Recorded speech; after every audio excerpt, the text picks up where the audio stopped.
चली तनी अपनी सखी से बतियाई, उनका बियाह तय भइल बाटे, तनी फरवरी में हमरा के बोलैले बाड़िए, तो तनी बतियावल जरूरी बा बियाह से पहिले। फोन मिलाओ तनी अब हम उनका लगे।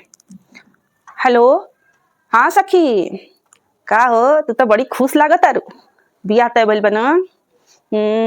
ओहिंगा उतराई हम हूँ जेंगा तू एबरा उतराइल बाड़ू ना, कूदत तारू कि हमार बियाह तय भइल बा, बियाह तय भइल बा। आ मरद हमरा के बड़ी मानत तारन, सास मानतारी, ओहिंगा से हम हूँ कूदनी, देखलू ना हमरा के। आ जवन ना एबरा हम मुंह के फरे गिरल बानी ना कि हम ही बुझतानी। हाँ, अब देख लो ना बियाहवा से पहले केंगा हमर सास कितना निक से बतियावस, बुझाओ कि एकदम चंदन है।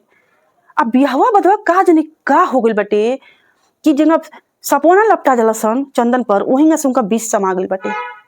हाँ, आ रिश्तेदार ते इतना कान भरता हमरे खिलाफ, हमरी सास के आ इनकरे खिलाफ, उनके बेटा के खिलाफ इतना कान भरता लोग कि का कहे के।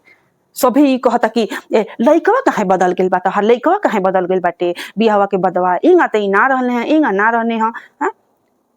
अरे दादा त केंगा रहने हैं कि अब बदल गेल बाड़े इतना। अरे बाप हो बाप, अरे जान जा कि एथी खाना बनाओ तनी आ दाल भात भुजिया रोटी कुल बना दे तनी तो कहत लोग कि खाने बनावे के ढंग नहीं के, इहे कुल अपना नैहर में कुल देखले भी त इहे कुल बनावतिया। आ कहियो अगर बढ़िया कुछ बना दे तनी तब कहत लोग का कि बाप हो बाप, इतना ही में तेल डला गल बा, इतना मरचा झोंका गल बा, इतना मसाला होगा से हो गइल बाटे, ई कैसन लागत है, कोनो गत के नइखे बनल ई सब्जी। बाप हो जान जा केनियो से नहीं खेलो चले दे ना, केनियो से नहीं खेलो चले दे। यही से तरह के हम समझा देतानी जानलू। हाँ, आ कह तरीका कि एथी लइकवा सगरी अपन कमैया अपनी मेहरारुए पे उड़ावता, का जने का अपनी मेहरारू के कुल किनेला और कोई नैहर ले जाके कुल पैसा रुपया देत हुई, इज्जत 1 रुपया ना देला। बताव। हाँ, आज ले उ एगो हमरा के बस्तर ले किन के नहीं खन देले। हाँ, हम कहत त हमरा बतिया पर केहू के विश्वास नहीं के ना, केहू विश्वास नहीं के करत हमारी बाती पर।